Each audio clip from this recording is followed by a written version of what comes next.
गति कुतोऽपि ध्यायं शुभंस्तस्य यशस्त्रिसन्ध्यं वन्दे गुरुश्रीचरणारविन्दम् वाञ्छाकल्पतरुभ्यश्च कृपासिन्धुभ्य एव च पतितानां पावनेभ्यो वैष्णवेभ्यो नमो नमः।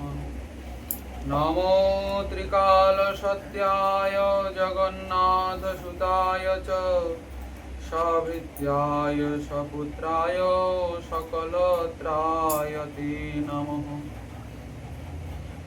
आजानुलम्बितभुजौ कनकावदातौ संकीर्तनैकपितरौ कमलायताक्षौ विश्वम्भरौ द्विजवरौ जुगधर्मपालौ वन्दे जगत्प्रियकरौ करुणावतारौ आनन्दलीलामय विग्रहाय हेमावदिव्यच्छविसुन्दराय तस्मै नमो महाप्रेमरसप्रदाय चैतन्यचन्द्राय नमो नमस्ते। वराहपीडं नटवरवपु कर्णयो कर्णिकारं बिभ्रद्भासं कनककपिशं वैजयन्तीं च मालं रन्ध्रान् वेणुरधरसुधया पूरयन् गोपवृन्दै बृन्दारण्यं स्वपदरमणं प्राविशत् गीतकीर्तिः। हे कृष्ण करुणा सिन्धु दीनबन्धो जगत्पते गोपेश गोपिकान्त राधाकान्त नमोस्तुते। तप्तकाञ्चन गौराङ्गी राधे वृन्दावनेश्वरी वृषभानुसुते देवी त्वां नमामि हरिप्रिये। वृन्दायै तुलसीदेव्यै प्रियायै केशवस्य च कृष्णभक्तिप्रदे देवी सत्यवत्यै नमो नमः। नमो धर्माय महते नमो कृष्णाय वेधसे ब्राह्मणेभ्यो नमस्कृत्यं धर्मान् वक्षे सनातनं। मूकं करोति वाचालं पङ्गुं लङ्घयते गिरिं यत्कृपातमहं वन्दे परमानन्दमाधवम्। नारायणं नमस्कृत्यं नरं चैव नरोत्तमं देवीं सरस्वतीं व्यासं ततो जयमुदीरये। जय रूप सनातन भट्ट रघुनाथ श्रीजीव गोपाल भट्ट दास रघुनाथ। এই ছয় গোসাইর করি চরণবন্দন যাহা হইতে বিঘ্ননাশ অভীষ্ট পূরণ। দুর্গমে পথিমেন্ধস্য স্থলোৎপাদগতির্মুহুঃ সকৃপা যষ্টিদানেন সন্ত সন্তমবলম্বনম।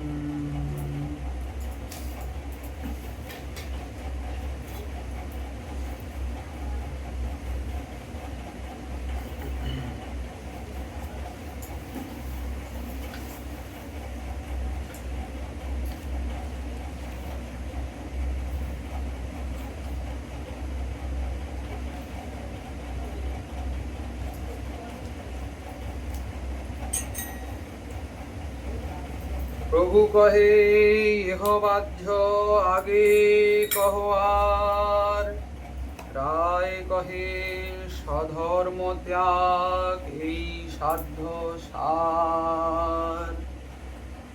কলি পাবনাবতার সর্বাবতার সার শিরোমণি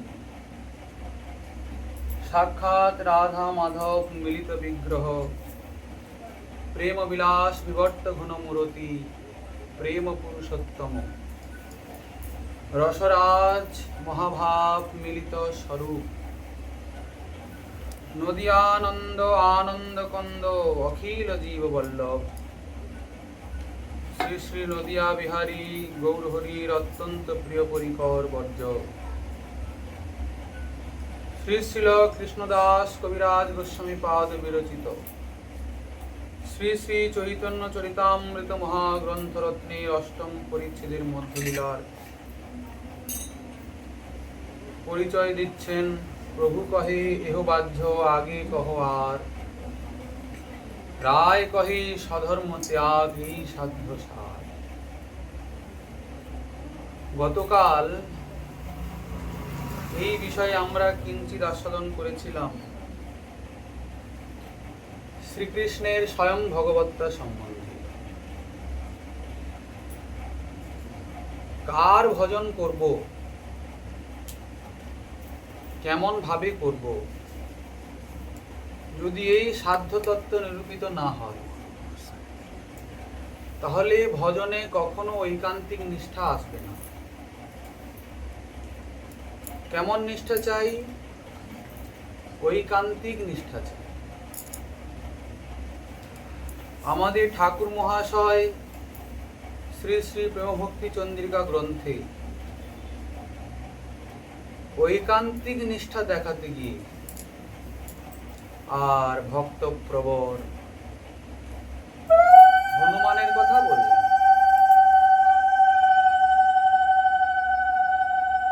হনুমান বলছেন, শ্রীনাথে জানকী নাথে চাভেদঃ পরমাত্মনি তথাপি মম সর্বস্বম রামঃ কমললোচনঃ। শ্রীনাথ এবং জানকীনাথ, যদ্যপি এনাদের মধ্যে কোনো ভেদ নাই, কিন্তু তথাপি মম সর্বস্বম রামঃ কমললোচন, আমার সর্বস্ব রামচন্দ্রই। ওনার শ্রী শ্রী রামচন্দ্রে ঐকান্তিক নিষ্ঠা। তেমনি আমাদেরও শ্রীমন মহাপ্রভু কার ভজন করতে বলেছেন, কোন ভগবৎ স্বরূপে ঐকান্তিক নিষ্ঠা চাই, এবং সেই ঐকান্তিক নিষ্ঠায় পৌঁছানোর জন্য কি সাধনা চাই, এই বিষয়ের আলোচনাই হলো সাধ্য সাধন তত্ত্বের আলোচনা। আমরা গতকাল আলোচনা করলাম শ্রীকৃষ্ণই স্বয়ং ভগবান।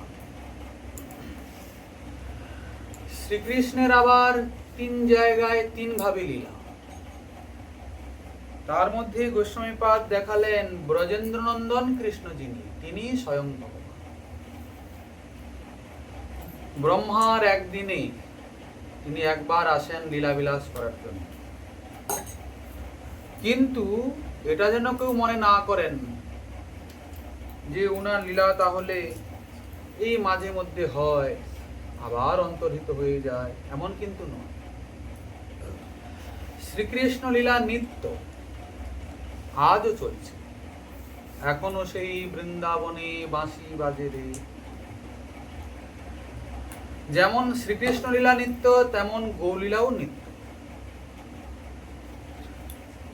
রাধা মাধবের গৌর হয়ে আসার কারণ আছে বটে, কিন্তু তা হলেও হবে কি শ্রীকৃষ্ণ লীলার মতো গৌলীলাও নিত্য চলছে। মহাজন বললেন, অদ্যাপিহ সেই লীলা করে গৌর রায়, কোন কোন ভাগ্যবাণী দেখিবারে পায়। গৌলীলাও নিত্য। ব্রহ্মার একদিনে একবার যেমন ব্রজেন্দ্রনন্দন আসেন যে দাপর যুগে, তার পরের কলিতে আবার গৌর সুন্দর হয়ে আসেন, তবে প্রচ্ছন্ন রূপে আসে। এই জন্য শ্রীমন মহাপ্রভুকে স্বয়ং ভগবান রূপে মানতে অনেকের একটু অসুবিধে হয়। কিন্তু গৌরহরি আমাদের প্রাণধন, আমাদের প্রাণ সর্বস্ব। আমরা গৌর বিনে আন জানি না, গৌর বিনে আন শুনি না, গৌর বিনে আন দেখি না। আমাদের জীবনে মরণে গতি গৌরাঙ্গ, আমাদের নিশি জাগরণেও গৌরাঙ্গ। গৌরাঙ্গই আমাদের জীবন সর্বস্ব। আমরা যে আজকে সাধ্য সাধন তত্ত্বের আলোচনায় ব্রতী হয়েছি, এই সব রহস্যের কথা আমরা জানতে পারতাম না। এটা কেবলমাত্র শ্রী শ্রী নিতাই গৌর সুন্দরীর অহৈতুকী কৃপার অবদান। এই যে ব্রজেন্দ্রনন্দন শ্রীকৃষ্ণ ভাগবতের তিনি তো প্রতিপাদ্য বিষয়, কিন্তু ভাগবতের প্রতিপাদ্য বিষয় সার সংক্ষেপ যে ব্রজেন্দ্রনন্দন নন্দনন্দন শ্রীকৃষ্ণ, এটাকে নিরূপণ করে জানালেন কি যদি গৌর না হতেন? অনেকে তো ওম নমো ভগবতে বাসুদেবায় এটার জপ করেন, তপ করেন, এটা ভাগবতের মূল মন্ত্র, কিন্তু আমাদের ওসব নয়। আমাদের কি? বৃন্দাবনে অপ্রাকৃত নবীন মদন, কাম গায়ত্রী কাম বিজে যাহার উপাসন। মহাজন বলছেন আরাধ্য ভগবান ব্রজেশ তনয় তদ্ধাম বৃন্দাবনম, রম্যা কাচিদ উপাসনা ব্রজবধূ বর্গেণ যা কল্পিতা। আরাধ্য ভগবান কে? শ্রী নন্দনন্দন ব্রজবিহারী, গোপীজন লোচনামৃত ব্রজ জীবন। আরাধনা কেমন করে হবে? সুষ্ঠুরূপে শ্রেষ্ঠ আরাধনা বলছেন ব্রজ গোপিকাগণের আনুগত্যে। তারা যেভাবে শ্রীকৃষ্ণ সেবা করেছেন ওই রকম সেবা আর কেউ করেন। তা বৃন্দাবনের থেকেই ভজন করতে হবে? বলে হ্যাঁ। শ্রীকৃষ্ণ বলছেন ত্রৈলোক্যে পৃথিবীং ধন্যা যত্র বৃন্দাবনম পুরী। এই ত্রিভুবনে অনেক গ্রহ নক্ষত্র তারা রয়েছে, অনেক জায়গা আছে, ভূলোক ভুবলোক স্বলোক জনতপ সত্য আদি, নিচে অতল বিতল তলাতল রসাতল মহাতল পাতাল রয়েছে, কিন্তু ত্রিভুবনের মধ্যে পৃথিবী ধন্য। কেন? যত্র বৃন্দাবনম পুরী, এখানে বৃন্দাবন নামে ধাম আছে। বলছে শোনো পার্থ, বৃন্দাবনের মধ্যেও আবার বিভিন্ন রসের ভক্ত আছে, দাস্য রসের ভক্ত আছেন, বাৎসল্যের ভক্ত আছেন, সখ্য রসের ভক্ত আছেন, আবার মধুর রসের ভক্ত আছেন। বলছেন তত্রাপি গোপিকা পার্থ যত্র রাধা বিধামহ, সবার মধ্যে গোপীগণের প্রেম আমাকে উন্মাদ করে। গোপীগণের প্রেম শ্রেষ্ঠ স্তরে আছে অন্যান্যদের থেকে, কিন্তু সেই গোপীগণের মধ্যে আবার রাধারানী সর্বশ্রেষ্ঠ। তার মধ্যে রাধিকার প্রেম সাধ্য শিরোমণি, রাধারানীর প্রেম সাধ্য শিরোমণি। সেই গোপীগণ মধ্যে উত্তমা রাধিকা, রূপে গুণে সৌভাগ্যে প্রেমে সর্বাধিকা। দেখুন, কেবলমাত্র ব্রজেন্দ্রনন্দনের আরাধনা ভাগবত দেখিয়েছেন, শ্রীমন মহাপ্রভু দেখিয়েছেন তা নয়, কিন্তু আমাদের রাধা সঙ্গে কৃষ্ণ ভজন। মহাপ্রভু কি দিলেন? রাধা কৃষ্ণের ভজন দিলেন। রাধারানীর চরণে আশ্রিত হয়ে রাধারানীর চরণের আনুগত্যের থেকে কৃষ্ণ ভজন, কেবল ব্রজেন্দ্রনন্দনের নয়। আচ্ছা, কেন আমরা সরাসরি করতে পারি না?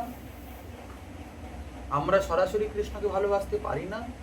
গোপীরা যেভাবে ভালোবেসেছিলেন, না হয় আমরাও পারবো, করবো? বলছেন না। আসলে শ্রীকৃষ্ণ কিসে সুখী হন উনার স্বরূপ শক্তি জানে, আমরা জানি না। উনার স্বরূপ শক্তি থেকে উৎপন্ন যারা, তারাই জানেন উনি কিভাবে সুখী হবেন, তারা সেভাবেই সেবা করে। আমরা যতই ভালোভাবে সেবা করবো বলি না কেন, উনাদের মতো আমরা পারবো না। যদি কেউ মনে করেন যে উনাদের মতো করতে চাই, অতএব উনাদের শ্রীচরণে আশ্রয় থেকে আনুগত্যের থেকে ভজন করতে হবে। আমাদের কিরকম ভজন? আনুগত্যময় ভজন। তো যাই হোক, ভগবান ব্রজেন্দ্রনন্দন শ্রীকৃষ্ণ স্বয়ং ভগবান। অন্যান্যরা কি অংশ, কলা, কে গুণাবতার, কে যুগাবতার, কে মন্বন্তর অবতার, কে লীলাবতার, কিন্তু স্বয়ং অবতারী অংশী তিনি কে? নন্দনন্দন। আচ্ছা, অনেকে ভগবত্তাকে নিরূপণ করেন কেবল তার স্বরূপ আর ঐশ্বর্যকে দিয়ে। স্বরূপ মানে কি? কি দিয়ে গড়া তিনি।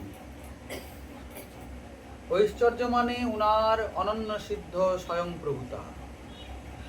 এই বিষয়গুলো রায় রামানন্দ নিজেই আলোচনা করবেন আগে দিয়ে। এই সাধ্য সাধন তত্ত্বটা নিরূপণ হলে মহাপ্রভু আরো কিছু শুনতে ইচ্ছা করবেন। কৃষ্ণের স্বরূপ কি রকম, রাধারানীর স্বরূপ কি রকম, সেখানে আলোচনা করবেন বিস্তৃত। কিন্তু আমাদের গোস্বামীপাদ বলছেন ভগবান স্তাবৎ অসাধারণ স্বরূপ ঐশ্বর্য মাধুর্য তত্ত্ব বিশেষ। ভগবান মানে যে কেবল তিনি সবার প্রভু তা কিন্তু নয়। ভগবানের একটা মধুর রূপ আছে, একটা মধুর লীলা আছে, তার সঙ্গে একটা আত্মার সম্বন্ধ করা যায়। যেরকম আমরা আমাদের প্রিয়জন যাকে মনে করি, মাতা পিতা ভাই বোন স্ত্রী পুত্র, প্রিয়া প্রিয়তম সখা বন্ধু, ভগবানের সঙ্গেও তদ্রূপ সম্বন্ধ করা যায়। ওই যে পদ্ধতিটা, যে পদ্ধতিতে ভগবান নিজে এইসব রস আস্বাদন করেন, ওকে বলে কি মাধুর্য। দেখুন, সেবা তো অনেকে অনেক রূপেই করেন। আমরা যখন ভক্তি তত্ত্বের ব্যাখ্যা আলোচনা করব, সেখানে বিষয়গুলো ভালো করে বুঝব।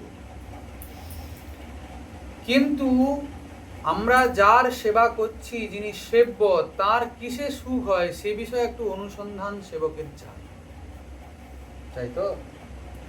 সব থেকে প্রথম বিষয় হলো গিয়ে কি, আগে মনে রাখতে হবে আমরা কার আরাধনা করছি।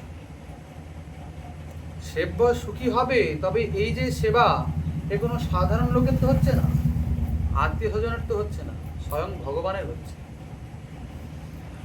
অতএব ভগবানের হৃদয়ের আকাঙ্ক্ষা সেটাও আমাদের জানতে হবে। এই যে সেবাটা হবে কোথা থেকে? ভক্তি থেকে। তো ভক্তি মানে সেবা। তো ভক্তি কখনোই তাৎপর্যান্তর সহ্য করতে পারেন না, আগে অনন্য নিষ্ঠ হতে হবে।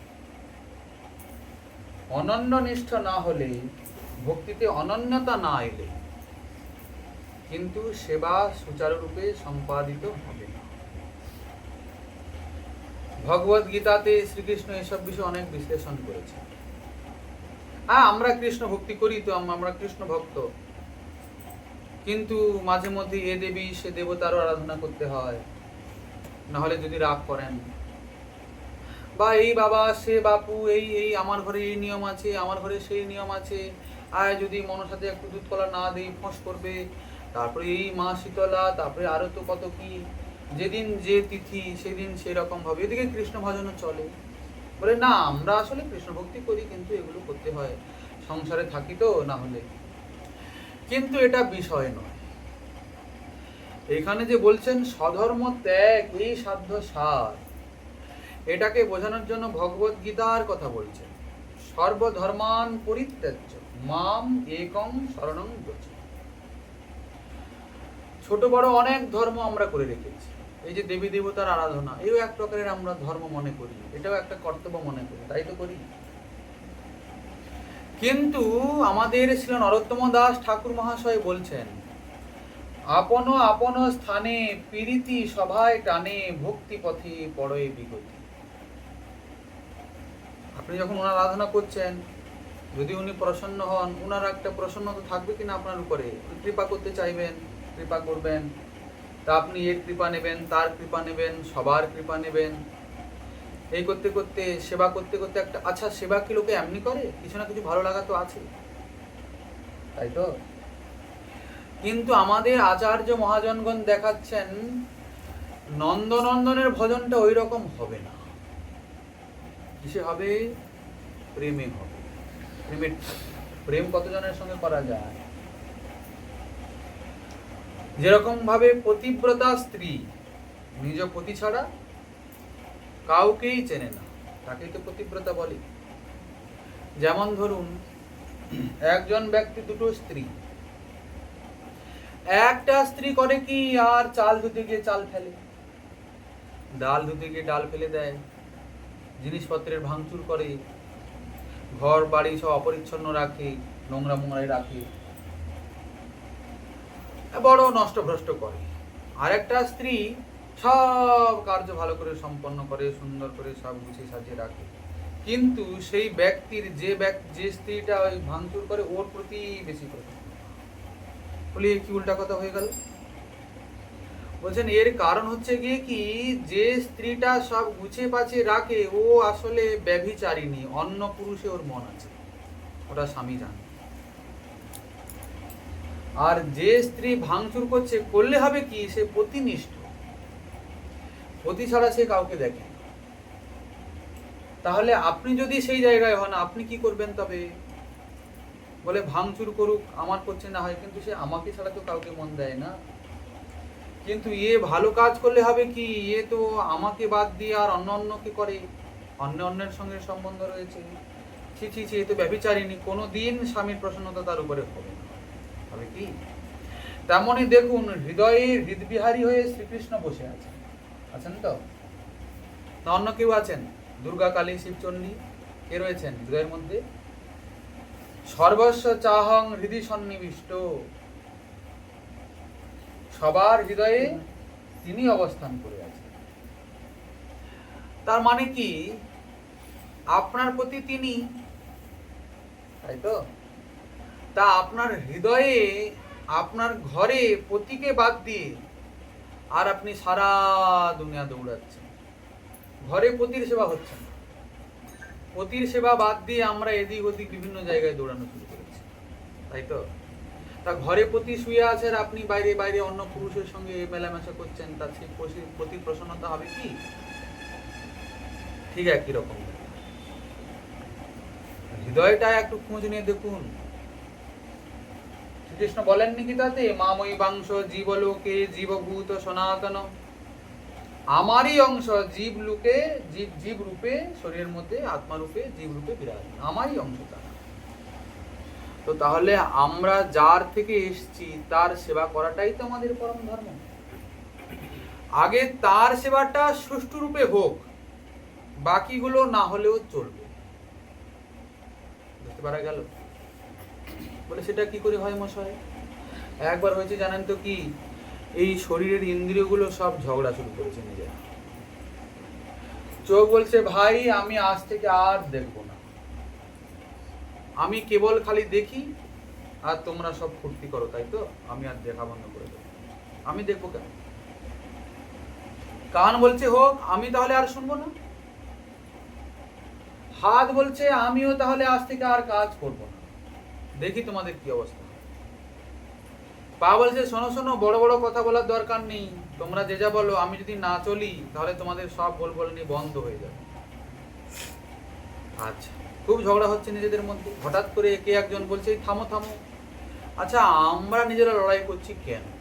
আমরা তো যাই হোক তো করি, আমরা তো কিছু না কিছু করি, কিন্তু এই যে দুষ্ট জিহ্বা, এ কিছুই করে না, কেবল বসে বসে খায়, তাই তো? ঠিক আছে, আমরা কেউ কিছু করব না, আমরা ধর্মঘট করব। হ্যাঁ, ভালো, সব যে যার কাজ বন্ধ করে দিয়েছে। জিহ্বা বলে ঠিক আছে, আমার বা কি যায় আসে। আচ্ছা দেখুন, যখন প্রচন্ড খিদে পায় তখন জিহ্বার কোনো ব্যথার অনুভব হয় কি? জিহ্বার কোনো কষ্ট হয় কি?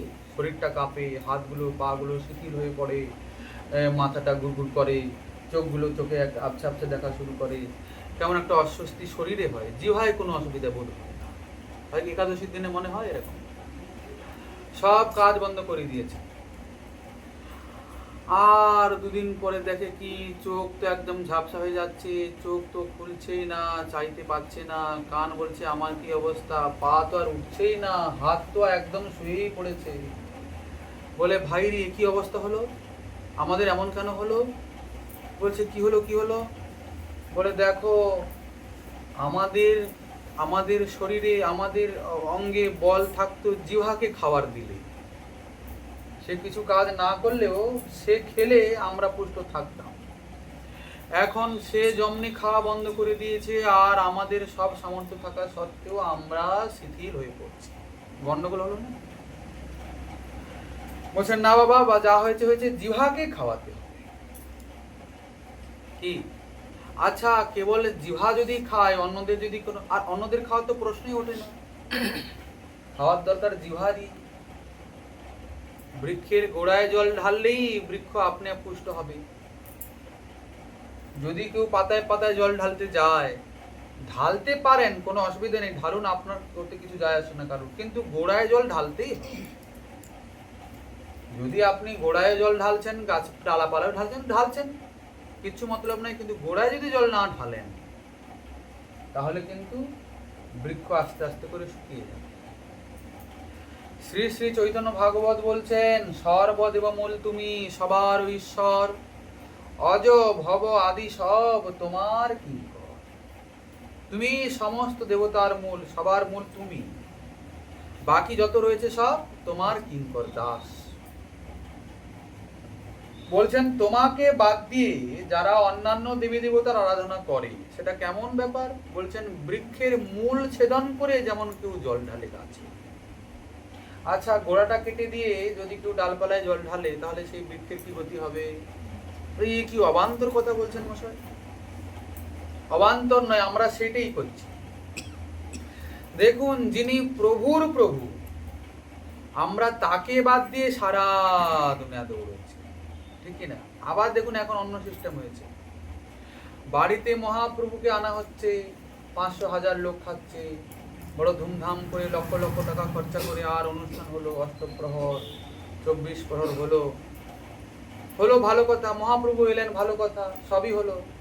কিন্তু যদি সেই রাস্তা দিয়ে আর কোনো গৌর ভক্ত চলে যাচ্ছেন, মহাপ্রভু ভক্ত চলে যাচ্ছেন, আর দু চোখে সহ্য হচ্ছে না, এরা ভণ্ড, এরা বদমাইশ। আচ্ছা, আপনি মহাপ্রভুকে এনে বসিয়ে যে লক্ষ টাকা খরচা করলেন, প্রভুর প্রসন্নতা হলো কি? ওকেই বলা হচ্ছে অর্থ দিয়ে অপরাধ উপার্জন করা। ভক্তকে ভালো না বাসলে ভগবান কখনোই প্রসন্ন হবেন না। তাহলে কোথায় আছি আমরা? বর্তমানে মানুষ সব দিকে যাবে, খালি কৃষ্ণ ভজন করবে না। কৃষ্ণ ভজনের সমস্যা আছে কি? শ্বশুর শাশুড়ি অমুক তমুক সবার সেবা লোকে করবে, পিতামাতার সেবা করবে। ভাগবত বলছেন, যথা তরণ মূল নিষেচনেন তৃপ্যন্তি তৎস্কন্দ ভুজ প্রশাখা। যেমন করে বৃক্ষের গোড়ায় জল দিলে পুরো বৃক্ষ আপনি আপই আর পুষ্ট হয়। আবার যদি কেউ উদরে ভোজন দেয়, তাহলে সারা শরীর আপনি আপ পুষ্ট হয়ে যায়। গালকে খাওয়াতে হয় না, হাতকে খাওয়াতে হয় না, পাকে খাওয়াতে হয় না। ঠিক তেমনই যদি কেউ অচ্যুতের সেবা করে, কৃষ্ণ সেবা করে, কেননা তিনি সর্বদেবময়।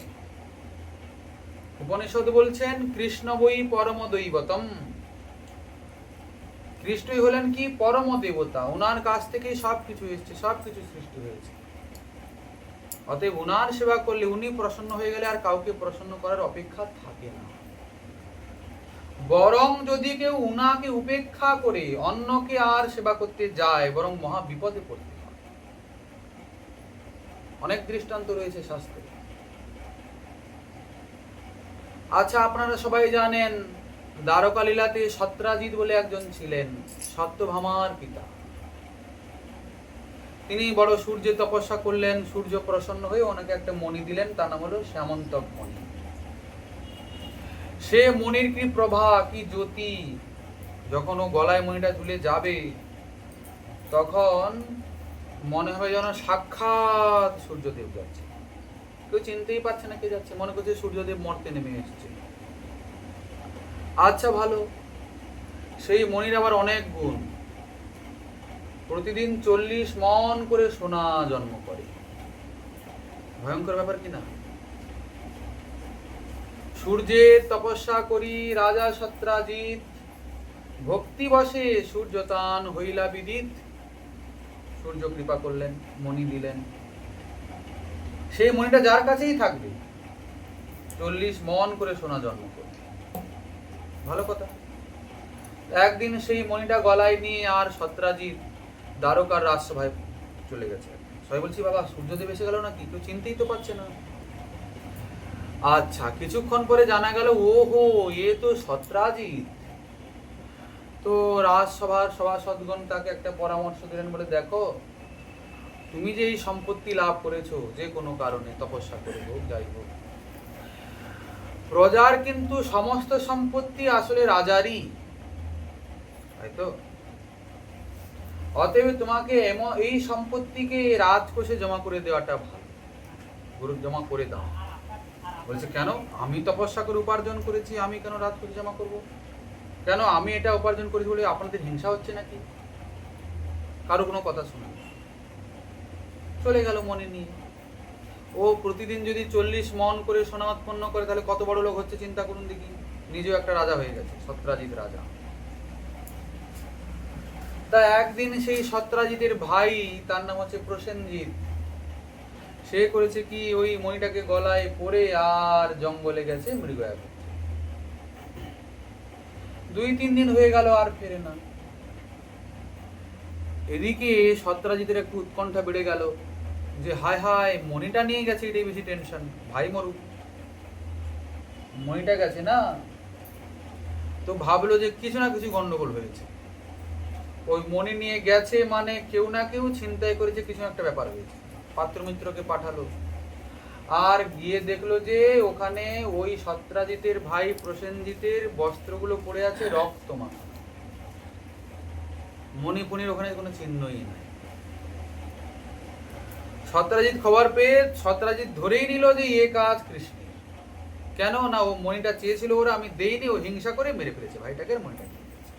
সারা দুনিয়া এই অপবাদ রটাচ্ছে, এই কৃষ্ণ আমার ভাইকে মেরে মণিটা নিয়ে গেছে। আচ্ছা, তা ঘটনা তো রাজসভা পর্যন্ত এসে পৌঁছেছে, যে দেখো এরকম এরকম ব্যাপার, সবাই তো রেগে আগুন হয়ে যাচ্ছে, কি কথা? শ্রীকৃষ্ণ বলছেন দেখো এই যে একটা অপবাদ, তা এটা তো যখন ঘাড়ে চেপেছে, এটাকে তো সরাতে হবে। তা আমি নিজে যাব, কি ব্যাপার অনুসন্ধান করব। তিনি কয়েকজনকে সঙ্গে নিয়ে জঙ্গলে গেলেন। হ্যাঁ, দেখলেন কি সত্রাজিতের ভাই যে প্রসেনজিৎ, তার তো বস্ত্রগুলো পড়ে আছে, কিন্তু দেখতে পেয়ে পাওয়া গেল বাঘের পায়ের থাবা, বাঘ মেরে ওকে খেয়ে ফেলেছে। আচ্ছা, বাঘটা কোন দিকে গেছে, ওই পায়ের চিহ্নটাকে ধরে ধরে যখন গেল, দেখলো যে না, আর বাঘের পায়ের চিহ্ন নেই, এখন ভল্লুকের পায়ের চিহ্ন দেখা গেল। মানে বাঘটাকে ভল্লুকটা মেরেছে। ভল্লুক গেল কোথায়? দেখে কি একটা পাহাড়ের গুহার মধ্যে ভল্লুক গেছে, ভালুক ভালুক।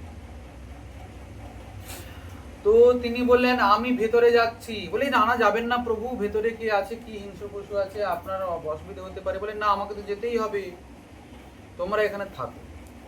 10-12 দিন পরে যদি আমি না ফিরে আসি, তাহলে মনে করবে আমি মারা গেছি। শ্রীকৃষ্ণ বললেন মনুষ্যলীলা করছেন তো। ওরা বাইরে দাঁড়ালো, 10-12 দিন পেরিয়ে গেল, শ্রীকৃষ্ণ এলেন না। ওরা বাড়ি ফিরে গিয়ে বললো যে আর নাই। কিন্তু ভিতরে গিয়ে দেখেন কি, শ্রীকৃষ্ণ একটা বড় সুন্দরী ভল্লুক কন্যা ওই যে মণিটাকে হাতে নিয়ে বলের মতো খেলছে, এই হাত থেকে ওই হাত, এই হাত থেকে ওই হাত করে করছে। এই তো মণি। শ্রীকৃষ্ণ বললেন এই যে মণিটা আমাকে দিয়ে দাও।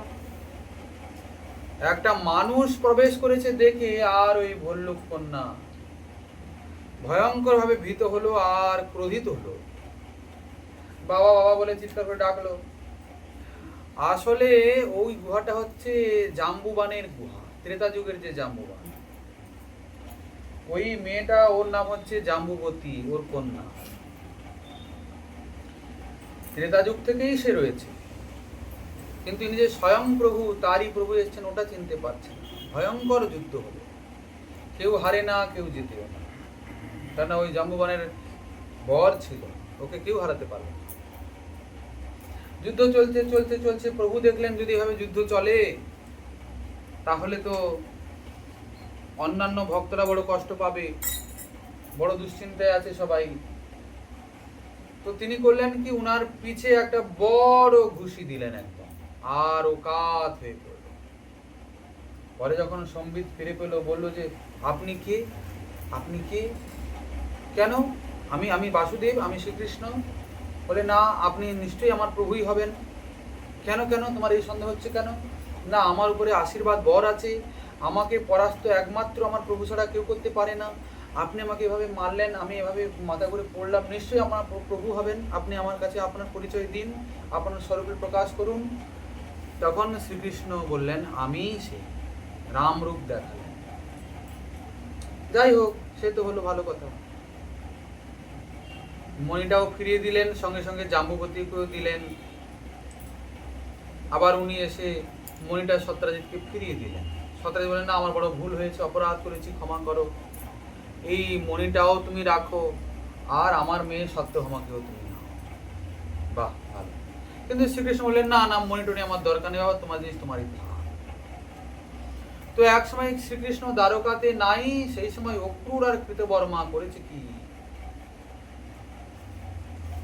সত্রাজিৎকে মেরে ফেলে আর মণিটা নিয়ে চলে গেছে কাশী। দেখুন তো, এত বড় ঘটনা বলার তাৎপর্য এই, গোসাইপাদ দেখাচ্ছেন কৃষ্ণের সঙ্গে বিরোধিতা করে সূর্য তপস্যা করলো, সূর্যদেব প্রসন্ন হলেন, মণি দিলেন, কিন্তু কৃষ্ণের বিরোধিতা করলো, কিন্তু তার ফল কি দাঁড়ালো? হ্যাঁ, কৃষ্ণকে উপেক্ষা করার ফল কি হলো? মৃত্যু। আবার দেখুন, বলদেব শিষ্যত্ব পাইও দুর্যোধন, তোমা লঙ্ঘি পাইল সবংশে মরণ। দুর্যোধনের অস্ত্র বিদ্যার গুরুকে, গদা কে শিখিয়েছিলেন? বলদেব চন্দ্র কিনা? কত বড় মহাশক্তিধর, কিন্তু দেখুন বলদেবের সামনেই আর সেই দুর্যোধনকে এই জঙ্ঘাতে গদার আঘাত করতে করতে মেরে ফেলল। বলদেব চুপচাপ চলে গেলেন। কেন? কেননা তিনি কৃষ্ণে বহির্মুখতা পোষণ করেছেন। আবার রাবণ শিবের ভক্ত, শিবকে প্রসন্ন করার জন্য 9টা মস্তক কেটে আর বলল, মানে আহুতি দিল, শিব প্রসন্ন হলেন। আচ্ছা, যখন ভগবান রামচন্দ্র রাবণকে মারছিলেন, তখন কি শিব এসে পায়ে ধরে বলেছে, ঠাকুর আমার ভক্তটাকে ছেড়ে দিন, আমার ভক্তকে আপনি মারতে পারবেন না? বলেছিলেন কি? শোনা গেছে? হিরণ্যকশিপু ব্রহ্মার তপস্যা করেছিল 36,400 বছর হয়েছে। তো যখন ভগবান নরসিংহ এসে তাকে বধ করছে, তখন ব্রহ্মা আদি দেবতারা এসেছিলেন, কিন্তু ভয়ে কাঁপছে, থরথর করে কাঁপছে, থরথর করে কাঁপছে। প্রভু শান্ত হও, প্রভু শান্ত হও, তোমার গর্জনে সারা জগৎ একদম প্রলয় হয়ে যাচ্ছে, তুমি শান্ত হও, শান্ত হও। ব্রহ্মা পর্যন্ত ভয়ে কাঁপছে। প্রভু বলেছেন, এই যে পিতামহ ব্রহ্মা, এরকম উল্টাপাল্টা বর কাউকে দেবে না। কি উল্টাপাল্টাই তো, তোমাদের লোকে ডাকে, এও বলে, আর তোমরা যাকে তাকে যা তা বর দিয়ে দাও। তা ব্রহ্মা যে বর দিয়েছিল, হিরণ্যকশিপু একদিক দিয়ে অমরিত হয়ে গেছিল। কি কার মাথায় এত বুদ্ধি যে স্থলেও মরবে না, জলেও মরবে না, কোথাও মরবে না, অস্ত্রেও মরবে না, শস্ত্রেও মরবে না। মুদ্রা কথা, এই ব্রহ্মার সৃষ্ট কোনো জীবের হাতেই সে মরবে না। এই জগতে সবই ব্রহ্মার সৃষ্ট, কার হাতে মরবে তবে সে? দিনেও মরবে না, রাতেও মরবে না, ঘরেও মরবে না, বাইরেও মরবে না। মহা সমস্যা ব্যাপার। তো গীতাতে শ্রীকৃষ্ণ বলেছেন, বুদ্ধির বুদ্ধিমতামস্মি তেজস তেজস্বিনামহম। বুদ্ধিমানের বুদ্ধি আমি, বুদ্ধিমানের বুদ্ধি আমি। তিনি বুদ্ধিমানের বুদ্ধিমান বলে তার ক্ষেত্রে ওটা সম্ভব হয়েছিল, না হলে হিরণ্যকশিপু অমর হয়েই গেছিল বলতে গেলে। কে মারবে তাকে? ভগবান বধ করলেন। কেন? না, সে ভক্ত বিরোধী, ভক্তি বিরোধী, তাই তো? অতএব শ্রীকৃষ্ণই স্বয়ং ভগবান। অন্য কাউকে ছেড়ে দিয়ে বরং যদি কেউ কৃষ্ণচরণে আশ্রয় নেয়, তাহলেই তার সমস্ত পাওয়া হলো, সবকিছুই সুচারুরূপে সম্পন্ন হলো। অনেকে আবার করেন কি, দেবতা লোকের চরণ ধরেন, অনেকে পিতৃপুরুষের চরণ ধরেন, যদি পিতৃলোক প্রসন্ন হয়ে যায়, সে হয়ে যায়। আমাদের ছিল নরোত্তম দাস ঠাকুর মহাশয় বলছেন, দেবলোক পিতৃলোক পায় তারা মহাসুখ, সাধু সাধু বলে অনুক্ষণ, যুগল ভজন যারা মহানন্দে ভাসে তারা, তাহার নিছনে ত্রিভুবন। যুগল ভজন অর্থাৎ রাধা কৃষ্ণ যুগলের। আমাদের মহাজন আচার্যগণ শ্রীমান মহাপ্রভু রাধা মাধব যুগলের ভজন দিয়েছেন, একা শ্রীকৃষ্ণের ভজন আমাদের দেন। আচ্ছা দেখুন, আমরা গৌরনীতাইয়ের যুগের মানুষ তো, যদ্যপি ভজনীয় তত্ত্ব অনেকেই আছেন, রাম, নৃসিংহ, বরাহ, কুর্ম, বিষ্ণু, বামন, অনেকেই ভজন করা যায়, কিন্তু আমরা যেহেতু শ্রীমান মহাপ্রভুর যুগের মানুষ, তাহলে মহাপ্রভুর কথাটা আমাদের মানা উচিত কিনা? মহাপ্রভুর আশ্রয়ে থেকে আর ওনার প্রদর্শিত পন্থায় অনুগমন করা উচিত কিনা? তবে গিয়ে আপনি যার ভজনই করুন না কেন, ওই ভজনটা সুষ্ঠুরূপে সম্পন্ন হবে, আপনার অভীষ্ট সিদ্ধি হবে। গৌরাঙ্গ গুণেতে ঝুরে নিত্যলীলা তার স্ফুরে সেই জন ভকতি অধিকারী। মহাপ্রভুর কৃপা না হলে, মহাপ্রভু লীলাকে আশ্রয় না করলে, মহাপ্রভুর করুণার অবদানকে স্বীকার না করলে আপনি ভক্তির অধিকারী নন। গৌরাঙ্গ গুণেতে ঝুরে নিত্যলীলা তার স্ফুরে সেই জন ভকতি অধিকারী। গৌরাঙ্গের দুটি পদ যার ধন সম্পদ সেই জানে ভকতি রসসার। গৌরাঙ্গের মধুর লীলা যার কর্ণে প্রবেশিলা হৃদয় নির্মল ভিলতা। কোন সাধনায় এই কলিযুগে এমত অবস্থায় আপনি চিত্তশুদ্ধ করবেন? কোন সাধনায় করবেন? সম্ভব কি? সাধনার দ্বারা চিত্তশুদ্ধি হওয়া সম্ভব? আর চিত্ত যদি শুদ্ধ না হয় ভগবানে মন লাগবে কি? দেখুন, ভগবত প্রাপ্তির সহজ সরল উপায় হচ্ছে চিন্তন, স্মরণ। গীতাতে বারবার বলেছেন তো, মই অর্পিত মন বুদ্ধি, তুমি আমাতে তোমার মন আর বুদ্ধিকে অর্পণ করো। এ কথাটা অনেকবার বলেছেন গীতাতে। অনন্য চেতাহা সততং যো মাং স্মরতি নিত্যশ তস্যাহং সুলভ পার্থ নিত্যযুক্তস্য যোগিন। অনন্য চেতা হয়ে, অনন্য চেতা অর্থাৎ কি? অনন্য বৃত্ত্যা ভক্ত্যা অব্যভিচারী ভক্ত্যা। অনন্য মানে হচ্ছে অব্যভিচারী। অনন্য ভাগ মত্যন্য দেবতান্তরং মদ ভক্তে বন্যত কর্ম জ্ঞানাদিকম। আর অনন্য মানে হচ্ছে আমি ছাড়া অন্য কোন দেবতার দিকে যেন তার মন না যায়। মত্ত অন্য দেবতা অন্তরং, আমার ভক্তি ছাড়া অন্য কারোর ভক্তি নয়। আমার যিনি ভক্তি করছেন তার ভক্তির মধ্যে কর্ম জ্ঞান আদির মিশ্রণ যেন না থাকে, মানে ভক্তি যেন সম্পূর্ণ উপাধি শূন্য হয়। এই কর্ম জ্ঞান আদির মিশ্রণ এবং ভক্তি কিংবা শ্রীকৃষ্ণ চরণে সেবা সুখ প্রাপ্তি ছাড়া অন্য বাসনা, এই হচ্ছে ভক্তির উপাধি। হ্যাঁ, মত কামনা তন্যাং রাজ্যাদি কামানাং ন ভজতে শশাদ। এই অনন্য শব্দটার তাৎপর্য গোস্বামী পাঠ করছে। অনন্য মানে খালি কেবলমাত্র ন অন্যম তা নয়। অনন্য মানে এত বড় কথা, অন্যাভিলাষিতা শূন্যম জ্ঞান কর্মাদ অনাবৃতম আনুকূল্যেন কৃষ্ণানুশীলনম ভক্তির উত্তমা। অতএব বিষয়গুলোকে একটু উপলব্ধি করা চাই, ঠিক না? তা অনন্য তো হবেন। আমরা তোমাকে ছাড়া কাউকে ভজবো না, কোনো দেবী দেবতার ভজন করব না। আচ্ছা, ভক্তি মানেটা কি? ভক্তি মানে তো ভালোবাসা। ভক্তি মানে ভালোবাসা তো। ভক্তি মানে ভগবানকে ভালোবাসা, তার নাম ভক্তি। আচ্ছা, আপনি যাকে ভালোবাসেন তার চিন্তা আপনার মনে সবসময় হয় কিনা? তার ভালো মন্দের চিন্তাটা আপনার মাথায় আসে কিনা? তা আমরা যদি ভক্তি করছি, আমরা যদি ভগবানকে ভালোবাসি, তাহলে ভগবানের চিন্তা আমাদের মাথায় কত আসে? বলছেন মশাই খালি ওইটাই আসে না, বাকি সব আসে। ভগবানের চিন্তাটা বাদ দিয়ে বাকি সব আসে আমাদের মাথায়। এটা যারা যারা আছেন ভক্তিরাজে তারা জানেন। আমরা আমাদের নিজের কথা বলছি, আমাদের নিজের সুখের কথা, খাবো দাবো কি, থাকবো কি, আমাকে কে পা ঠুকলো কিনা, মাথা ঠুকলো কিনা, প্রণাম করলো কিনা, মালা পরালো কিনা, বাবা বাবা বললো কিনা, গুরুদেব বললো কিনা, দক্ষিণা দিল কিনা, আমরা এসব চিন্তা করি। আমাদের সংসার, আমাদের আত্মীয় স্বজন, ওসব ভালো থাকলো কিনা ওসব চিন্তা করি, কিন্তু ভগবানের চিন্তা করি না। যখন ভগবানের চিন্তা করার জন্য চোখ বুঝি তখন চোখের সামনে সব অন্ধকার অন্ধকার দেখা যায়, ভগবান দেখা যায় না। আর যখন সাক্ষাৎ ভগবানের শ্রীবিগ্রহ সাক্ষাৎ তাকে দেখি তখন তাকাতে ইচ্ছা করে না, তাকাতে ইচ্ছা করে না ওদিকে, কোনো রকম করে একটু মাথা ঢুকে নিয়ে পালিয়ে গেলেই হলো কথা। আমরা অনেক লক্ষ্য করি আমাদের জীবনে এরকম সব হয়। কিন্তু আমাদের শ্রীজীব গোস্বামী পাদ বলছেন এই যে প্রেম ভক্তি আসবে কোথা থেকে? বলছেন শ্রীমূর্তির দর্শনাৎ তত্তৎ দশম স্কন্ধীয় লীলা কথা শ্রবণাচ্চ ভজন লোভ।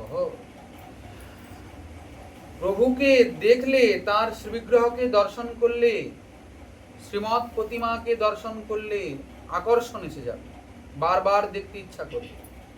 আচ্ছা, দেখতে ইচ্ছাটা করবে কখন? তার দিকে তাকালে তো। আমি যদি না তাকানোর প্রতিজ্ঞা করি তাহলে কি করে আর হবে? অনেকে আমরা দেখি ওদিকে না তাকিয়ে অন্যদিকে তাকিয়ে মাথাটা ঢুকে পালিয়ে যায়। অনন্য তাহলে হব কি করে? আচ্ছা, আপনি অনন্য না হয় কৃষ্ণ ছাড়া কাউকে ভজন করেন না, কিন্তু তাহলে হবে কি? অনন্য চেতা সততং যো মাং স্মরতি নিত্যশ। আমাকে কি করে? সবসময়ের জন্য স্মরতি, চিন্তা করে। অনন্যাস চিন্তয়ন্ত মাং যে জনা পর্যুপাসতে। অনন্য চিন্তয়ন্ত, যে আমার অনন্যতার সহিত চিন্তা করে। দেখুন শ্রীমদ্ ভাগবতেও ভগবান কপিল দেব বলছেন মত গুণ শ্রুতি মাত্রেণ মই সর্বগুহাশয়ে মনোগতির অবিচ্ছিন্নাম যথা গঙ্গাম্ভ সম্বুধৌ লক্ষণং ভক্তি যোগস্য নির্গুণস্য হৃদাহিতম অহৈতুক্য অব্যবহৃতা ইহা ভক্তি পুরুষোত্তম। এটাই হলো শুদ্ধ ভক্তি। অনন্যতার সহিত চিন্তাটা যেন উনাতে সতত সংলগ্ন থাকে। কেমন করে? অমৃত ধারাবৎ অবিচ্ছিন্নম। এটাকে বলে ধ্রুবানুস্মৃতি। আমরা ভক্তি যখন আলোচনা করব এই বিষয়ে আরো গভীরভাবে আলোচনা করব। এটাই হচ্ছে শুদ্ধ ভক্তি। কোনটা? অবিচ্ছিন্নভাবে কেবল তার চিন্তা। সততং স্মর্তব্য বিষ্ণু বিস্মর্তব্য ন কেনচিৎ। এটাই হচ্ছে সমস্ত বিধির রাজা। সতত তাকে চিন্তা করব। সমস্ত নিষেধের রাজাটা কি? আমি তাকে কখনো ভুলব না। কিন্তু মশাই আমরা তার উল্টোটা চেষ্টা করি, উল্টোটা আচরণ করি। আমরা সতত চেষ্টায় থাকি তাকে ভোলা, আর সতত চিন্তা করি সংসার, তাই তো? তাহলে আমাদের ভক্তি কখনো সিদ্ধি হবে কি? আচ্ছা, তো তাহলে আমরা কেবলমাত্র শ্রীকৃষ্ণ ভজনই করব, তাকে বাদ দিয়ে আর কিছু করব না। বলে তাহলে অপরাধ হবে না? বলে কোনো অপরাধ নাই, বরং অন্যান্য আরো বেশি প্রসন্ন হবেন। আপনি যদি যে কোনো একটা ভগবত বিশেষ স্বরূপে নিষ্ঠাপ্রাপ্ত হন, তাহলে অন্যান্য ভগবত স্বরূপ যারা রয়েছেন তারা অপ্রসন্ন তো হবেন না, বরং আরো প্রভূত কৃপার বিস্তার করবেন। এটাই হচ্ছে আসল পন্থা। দেখুন আমাদের শ্রীমন মহাপ্রভু যুগল কিশোরের ভজন দিয়েছেন তো, রাধা মাধবের ভজন দিয়েছেন তো। আমাদের আচার্যবর্য রূপ সনাতন, তার ছোট ভাই, ছোট ভ্রাতা অনুপম, তিনি কিন্তু ছিলেন রাম ভক্ত। আচ্ছা, রূপ সনাতন একদিন মহাপ্রভুকে বলছেন জানেন প্রভু, আমার ভাইটাকে একদিন আমরা বললাম দেখো অনুপম তুমি রামের ভজন করো, ভালো কথা, করো ভজন ভালো কথা, কিন্তু রামের থেকেও না শ্রীকৃষ্ণের ঐশ্বর্য মাধুর্য বৈদগ্ধ্য লীলা বিলাস অত্যন্ত উন্নত আর বড় সুন্দর আনন্দময়, তুমি কৃষ্ণ ভজন করো, তোমার বড় ভালো লাগে। অনেক দিন থেকেই বলি শোনে না। একদিন সে বেচারা ত্রস্ত ব্যস্ত হয়ে বললো আচ্ছা ঠিক আছে, আপনারা যখন বলছেন তাহলে আমাকে কৃষ্ণ মন্ত্রের দীক্ষা দিন, আমাকে কৃষ্ণ ভজনের উপদেশ করুন, কেমন করে ভজন করতে হবে। তো তখন ওনারা বলছেন আমরা ওকে কৃষ্ণ মন্ত্রের দীক্ষা দিলাম, কৃষ্ণ ভজন শিক্ষা দিলাম। কিছুদিন পরে যখন হঠাৎ দেখি ভাই আমার কাঁদতে কাঁদতে এসেছে। কি হলো অনুপম, তুমি কাঁদছো? বলছেন দাদা আমি বাঁচতে চাই না, এ প্রাণ আর রাখতে চাই না। বলে কি হলো, কি হলো? রঘুনাথের পদে মই বেঁচে আছো মাথা, আমি রঘুনাথের শ্রীচরণে আমার মস্তকটাকে বিক্রি করি। কাড়িতে না পারো মাথা, মনে পাই ব্যথা। আমি সেখান থেকে নিজেকে সরিয়ে আনতে পারছি না, আমার হৃদয়ে বড় ব্যথা। আমার হৃদয় জুড়ে আমার সর্বস্ব আমার রাজীবলোচন রামচন্দ্র। আচ্ছা, তারপর কি হলো? তার কি কাকুতি মিনতি জানেন প্রভু? বলছে কি, রঘুনাথের পাদ পদ্ম ছাড়ানো না যায়, ছাড়িবার মন হইলে প্রাণ ফাটি বাহিবা। দেখুন, আপনি যে শ্রীকৃষ্ণ মন্ত্রে দীক্ষা দিলেন, আপনার কৃষ্ণকে চিন্তা করতে হলে রঘুনাথকে ভুলতে হবে। একসঙ্গে দুজনকে তো ধ্যান করতে পারবো না। যেমনি আমি কৃষ্ণ চিন্তার জন্য চোখ বন্ধ করেছি, অমনি আমার রঘুনন্দন এসে দাঁড়াচ্ছে বাঁ দিকে ভগবতী সীতাকে নিয়ে, আর ডান দিকে অনুজ লক্ষ্মণ। আমি কি করব? আমি রঘুনাথকে ভুলতেও পারছি না, আপনাদের কথা মানতেও পারছি না। এই জন্য আমার এই প্রাণ রেখে আর লাভ নেই, আমি মারা যাব, আত্মহত্যা করব।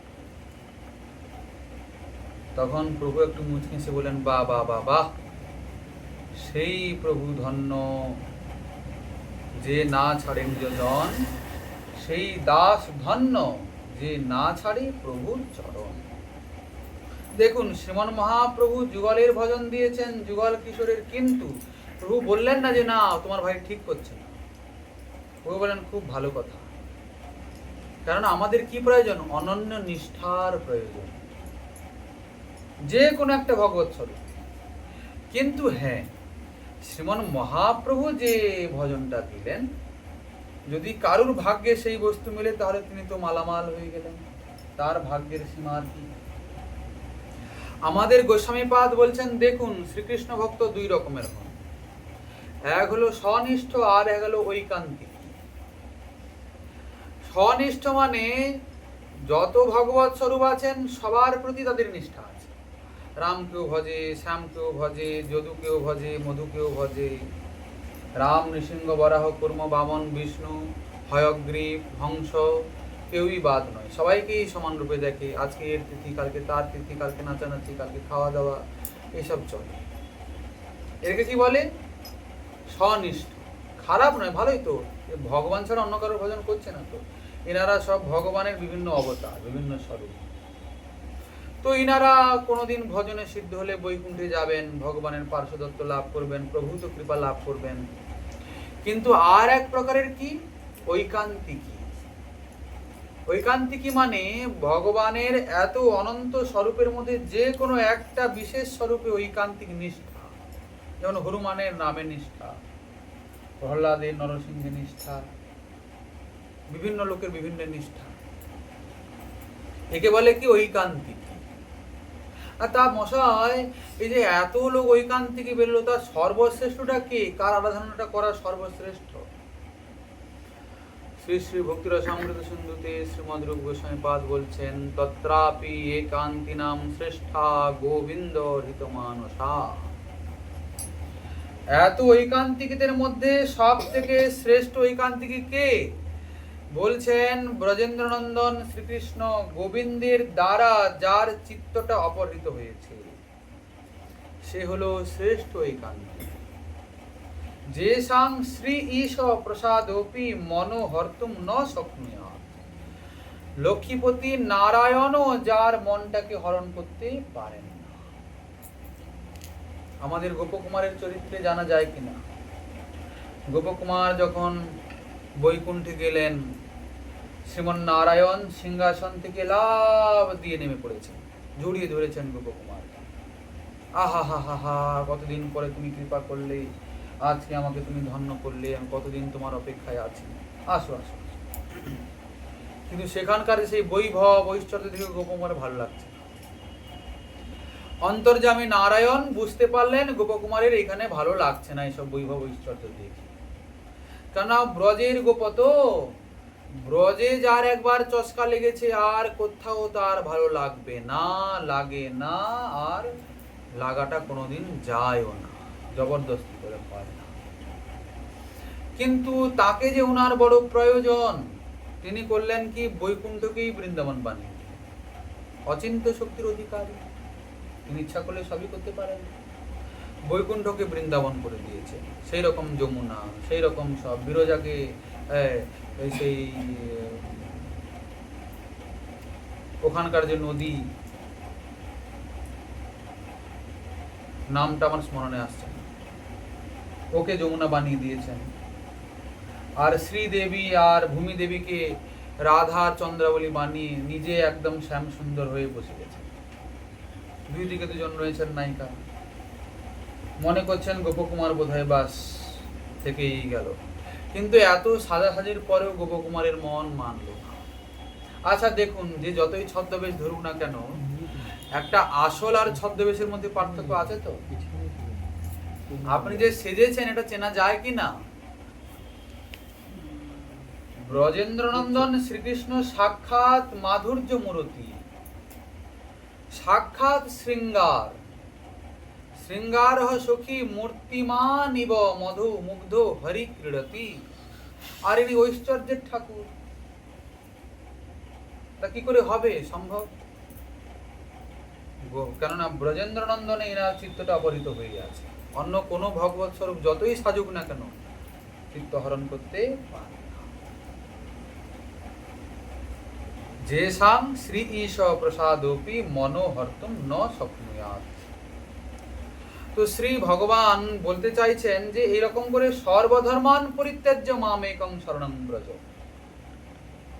তুমি সর্বধর্মকে পরিত্যাগ করে কেবল আমার শরণে আসো। ভাগবত গীতাতেও বলে, শ্রীমদ্ ভাগবতেও বলেছেন, আজ্ঞায়ৈব গুণান দোষান ময়াদিষ্টানপি সকান ধর্মান সন্ত্যজ্য ইহ সর্বান মাং ভজেৎ স চ সত্তম। দেখো, বেদ উপনিষদ শাস্ত্রে আমি অনেক রকমের আজ্ঞা করেছি, অনেক রকমের বিধি বলেছি, অনেক রকমের নিষেধ বলেছি, বলে যারা ওইসবের দুনিয়াদারিকে বাদ দিয়ে আর কেবলমাত্র আমার ভজন করে সেই সাধুতম সত্তম। হ্যাঁ, রায় কহে স্বধর্ম ত্যাগ এই সাধ্য। স্বধর্ম ত্যাগ মানে একবারে ধর্মশূন্য হয়ে যে আর আপনি অধার্মিক নাস্তিক হবেন তা নয়, কিন্তু স্বধর্ম ত্যাগ মানে একমাত্র শ্রীকৃষ্ণে অনন্য নিষ্ঠার কথা বলা হচ্ছে।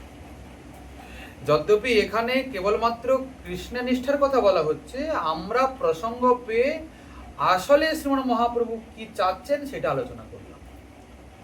আরাধ্য ভগবান ব্রজেশ তনয়, আরাধনা কার করব? সর্বধর্মকে ত্যাগ করে কার আশ্রয় নেব? বলছেন যে ব্রজেশ তনয়, এবং কোথায় সেটা? তদ্ধাম বৃন্দাবনম রম্যা কাচিৎ উপাসনা ব্রজবধূ বর্গেণ যা কল্পিতা। আচ্ছা, আপনি যে কথাটা বললেন, বৈদিক শাস্ত্রে কোথাও প্রমাণ পাওয়া যায় কি? বলছেন হ্যাঁ, পাওয়া যায়। শ্রীমদ্ ভাগবতম প্রমাণমমলম, ভাগবতী তার প্রমাণ। ভাগবত বললেন উনারই আরাধনা করতে হবে। আচ্ছা, শ্রীকৃষ্ণ চৈতন্য মহাপ্রভুর মতম ইদম, এইটাই শ্রীকৃষ্ণ চৈতন্য মহাপ্রভুর মত, এইটাই প্রভুর ইচ্ছা, ব্রজেন্দ্র নন্দনের সেবা। তবে হ্যাঁ, কেবল ব্রজেন্দ্র নন্দনের সেবা আমাদের নয়। ওই একটা প্রবাদ আছে, লোকে বলে রাধা বিনা শ্যাম আধা। আমরা আধা টাধা চাই না, আমরা পুরোটাই চাই। আমাদের কার ভজন? যুগলের ভজন। যুগল চরণ সেবী নিরন্তর এই ভাবে অনুরাগী থাকিব সদা। কি ভাবি নিরন্তর? যুগলের চরণ সেবা। আমাদের সমগ্র আচার্য বৃন্দ যুগল কিশোরের সেবাকেই দেখিয়েছে। শ্রীমান মহাপ্রভু বলছেন, বাহ্যে সাধক দেহে করে শ্রবণ কীর্তন, মনে নিজ সিদ্ধ দেহ করিয়া চিন্তন, রাত্রি দিন করে ব্রজে রাধা কৃষ্ণের সেবা। রায় রামানন্দকে প্রভু জিজ্ঞাসা করছেন, প্রভু কহে উপাস্যের মধ্যে কোন উপাস্য প্রধান? দেখুন, উপাস্য তত্ত্ব তো অনেক আছে, তার মধ্যে প্রধান উপাস্য কি? রায় কহে শ্রেষ্ঠ উপাস্য যুগল। আচ্ছা, যুগল বললে কি হয়ে গেল না? রাধা কৃষ্ণ যেমন যুগল, রাম সীতাও তো যুগল, রূপমণি কৃষ্ণও যুগল, শিব পার্বতীও যুগল, লক্ষ্মী নারায়ণও যুগল, তাহলে সব যুগলের কি ভজন করব? বলছেন না, শ্রেষ্ঠ উপাস্য যুগল রাধা কৃষ্ণ নাম। শ্রেষ্ঠ যুগল কে? রাধা কৃষ্ণ। জীবনে মরণে গতি রাধা কৃষ্ণ প্রাণপতি, দোহার প্রীতি রস সুখে যুগল সঙ্গতি যারা, মোর প্রাণ গলে হারা এই কথা রহু মোর বুকে। আমার জীবনে মরণে কি গতি? রাধা কৃষ্ণ প্রাণপতি। এটাই মহাপ্রভুর মত, এটাই দিয়ে গেল। ধনমোর নিত্যানন্দ, পতিমোর গৌরচন্দ্র, প্রাণমোর যুগল কিশোর। মহাজন প্রাণকে যুগল কিশোরকে করতে বলছে। যুগল কিশোর প্রেম লক্ষ্যবান যেন হেম, হেন ধন প্রকাশিল যারা। তারা কারা? জয়রূপ সনাতন, দেহ মোরে প্রেমধন, সেই রতন মোর গলে হারা। আমাদের রূপ সনাতন আদি আচার্যগণ এসেছেন ওই যুগল প্রেমকে প্রচার করতে। শ্রীমন মহাপ্রভু ব্রজ নিকুঞ্জে যুগল কিশোরের সেবা মাধুরীকে প্রকট করতে নিজে আস্বাদন করে এসেছেন, তাই তো? সেই গুপ্ত ভাব সিন্ধু, ব্রহ্মা নাজার পায় বিন্দু, হেনধন বিলাইল সংসার। ওইছে দয়ালু অবতার, ওইছে দাতা নাহি আর, গুণ কেহ নারে বর্ণিবারে। তিনি কি? দাতা শিরোমণি। দেখুন, কৃষ্ণের তো করুণা আছেই, কিন্তু কৃষ্ণের করুণার থেকে শ্রীমন মহাপ্রভুর করুণা অনেক বেশি। কেন বেশি? না, ওনার মধ্যে রাধার করুণা রয়েছে। রাধারানীর করুণাটা কেমন? আচার্যপাদ বলছেন, করুণা বিদ্রবৎ দেহা, করুণায় যার দেহটাও বিগলিত হয়ে গেছে। করুণায় চিত্ত বিগলিত হয় শোনা যায়, হৃদয় বিগলিত হয় শোনা যায়, কিন্তু শরীরটাও বিগলিত হয় এ শোনা যায় না। অবিসংবাদিত কথা বলছেন কি? করুণায় যার দেহটা বিগলিত তিনি কে? আমাদের আত্মেশ্বরী, প্রাণেশ্বরী, স্বামিনী, বৃন্দাবনেশ্বরী, নিকুঞ্জ পট্টেশ্বরী, শ্যামমন মোহিনী রাধা ঠাকুর। চিন্তামণি প্রণমতাম ব্রজনাগরীণাম, চূড়ামণি কুলামণি বৃষভানু নামনাং, সা শ্যাম কাম বর শান্তি মণির নিকুঞ্জ, ভূষা মণি হৃদয় সম্পুটে সন্মণির্ন। তার করুণার কথা কি বর্ণনা করব? আমাদের কিন্তু শ্রীমন মহাপ্রভু যুগল কিশোরের ভজন দিয়েছেন। অনেকে বলেন কি, বাবা বাবা দরকার নেই, এই যুগল কিশোরের ভজন করতে হলে গোপী ভাব চাই, ও গোপী টপি হতে হবে না, খালি কৃষ্ণ ভজন করো, ওং নমো ভগবতে বাসুদেবায় বলো। আমাদের শ্রীমদ রঘুনাথ দাস গোস্বামী পাদ বলছেন, সেই অপবিত্র ব্যক্তির সান্নিধ্যে আমি যেতে চাই না। তারা কারা? যারা রাধারানী ব্যতীত শ্যামের আরাধনা করে।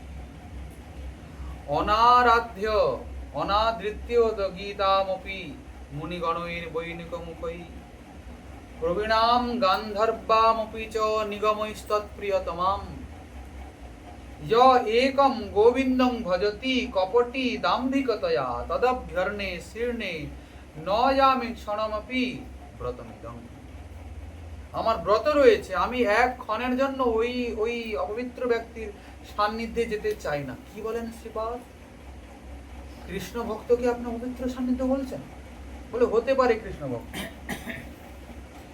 কিন্তু আমার যিনি হৃদয়ের সর্বস্ব, আমার প্রাণেশ্বরী আত্মেশ্বরী রাধারানীকে সঙ্গে নিয়ে কৃষ্ণ ভজন করে না। কেননা আমাদের তো কৃষ্ণ ভজন নয়, আমাদের তো রাধারানীর ভজন। আমাদের একটা মূলমন্ত্র আচার্য পাদগণ দিয়েছেন, আমার প্রাণেশ্বরী হন বৃন্দাবনেশ্বরী, তার প্রাণনাথ বলি ভোজগি। এই বিষয়টা এখন উপলব্ধি হবে না। আগে শ্রীমন মহাপ্রভু কি রূপে সাধ্য সাধন নির্ণয় করছেন দেখা যাক, সাধ্য কোথায় গিয়ে ঠেকে, তারপরে গিয়ে এই জায়গায় আসা যাবে। এখন আমরা প্রসঙ্গ পেয়ে একটু বললাম। আচ্ছা, তা সর্বধর্ম পরিত্যাগ করে আমরা কৃষ্ণ ভজন করব। প্রভু এবার তো আপনি প্রসন্ন, এবার তো হলো, সাধ্যটা নির্ণীত হলো। প্রভু কহে ইহ বাহ্য আগে কহ আর। এই ভগবান, এটাকেও আপনি বাইরের কথা বলে দিলেন, আর কি আছে বলার? আচ্ছা দেখুন, এই যে কথাটা বলা হলো যে সর্বধর্মান পরিত্যাজ্য, এটাই তো গীতার মূল বক্তব্য। গীতার সার তো এটাকেই বলা যায়, সর্বধর্মান পরিত্যাজ্য। শেষে কি বলা হলো? যত্র যোগেশ্বর কৃষ্ণ যত্র পার্থ ধনুর্ধর তত্র শ্রী বিজয়। সেখানে শ্রী আর বিজয় কোথায়? শ্রীকৃষ্ণকে যিনি হৃদয়ে ধারণ করেছেন সেইখানে। আর আপনি এটাকেও বাইরের কথা বলে দিলেন।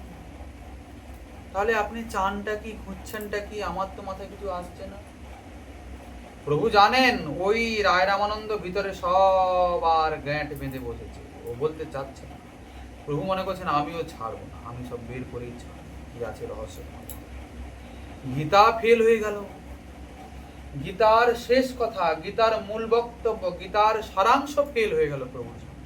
দেখো, আচ্ছা এর পরিপ্রেক্ষিতে একটা কথা আমরা জানতে চাচ্ছি।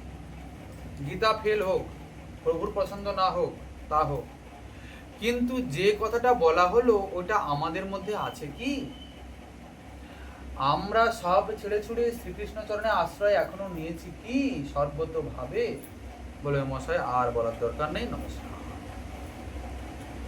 দেখুন, আমরা এখনো শ্রীকৃষ্ণ চরণে অনন্যনিষ্ঠ হতে পারিনি, কিন্তু প্রভু বলছেন না এটাও নয়, আরো হয়তো আলাদা কিছু আছে। তাহলে আমরা সে বস্তু কবে পাবো, কিভাবে পাবো? শ্রীমন মহাপ্রভুর মহা অবদানকে তাহলে কবে বুঝবো? এটা আমাদের নিজেদের চিন্তা ভাবনার বিষয়। আমাদের নিজেদের হৃদয়টাকে, নিজের চিন্তা ভাবনাকে নিজেকে মূল্যায়ন করতে হবে। আমার চিত্তটা, আমার প্রাণ কাকে চায়? এখনো কি আমরা এই স্থিতিতে পৌঁছাতে পেরেছি? এটার কথা তো বাদ দিলাম। এর আগে যে বলেছিলেন কৃষ্ণে কর্মার্পণ, আমরা কি সর্বস্ব তার চরণে সমর্পণ করতে পেরেছি? বলে না মশাই, কিছুই হয়নি, আমরা প্রথমেই ফেল হয়ে গেছি। আর মহাপ্রভু কোথায় যে টেনে নিয়ে যেতে চাচ্ছেন কি যে বলি। আচ্ছা, তা মন খারাপ করার দরকার নেই। অনেকে আবার ওইটা শুনে হয়তো হতাশ হতে পারে, বলে হায় গো, তাহলে আমার আর কিছুই হলো না। তবে হতাশ হওয়ার কোনো দরকার নেই, কেননা আগে শুনুন মহাপ্রভু সাধ্য কোন বস্তুটাকে নির্ণয় করছে, প্রভুর হৃদয়ের বস্তুটা কি সেটাকে শোনা যাক, বোঝা যাক, তারপরে প্রাণ কি চায় তখন না হয় ভাবা যাবে। সত্যি কথা তো আমাদের তো এই স্থিতিতে এখনো আসা হয়নি। এই স্থিতি কৃষ্ণচরণের সর্বস্ব সমর্পণ, কৃষ্ণকেই সর্বস্বরূপে গ্রহণ করে তো বহু দূরের কথা। এখন আমরা ভদ্র হতে পারিনি, মানুষ হতে পারিনি, ভক্তি তো বহু দূরের কথা, তাই তো? কিন্তু তবুও গোস্বামীপাদ বলছেন যদি নাহি বুঝে কেহ শুনিতে শুনিতে সেহ, কি অদ্ভুত চৈতন্য চরিত, কৃষ্ণ উপজীবে প্রীতি, জানিবে রসের রীতি, শুনিলেই হইবে বড় হিত। আচ্ছা, কার কথা শুনতে বলা হচ্ছে? কার কথা শুনতে বলা হচ্ছে? গোস্বামীপাদ কি বললেন? চৈতন্যের কথা শুনতে। বলে কেন মশাই, আমি হরি কথা শুনতে বসেছি, আমি কৃষ্ণ কথা শুনবো? বলে তাহলে আপনি কৃষ্ণ আর চৈতন্যকে আলাদা করেন। যেই গৌর সেই কৃষ্ণ সেই জগন্নাথ। আর মহাপ্রভু তো সাক্ষাৎ অবতারী, সব অবতার সার শিরোমণি, কেবল আনন্দ কন্দ। শ্রীকৃষ্ণের থেকেও ইনি শ্রেষ্ঠ। বলে কি বলেন, এত বড় কথা?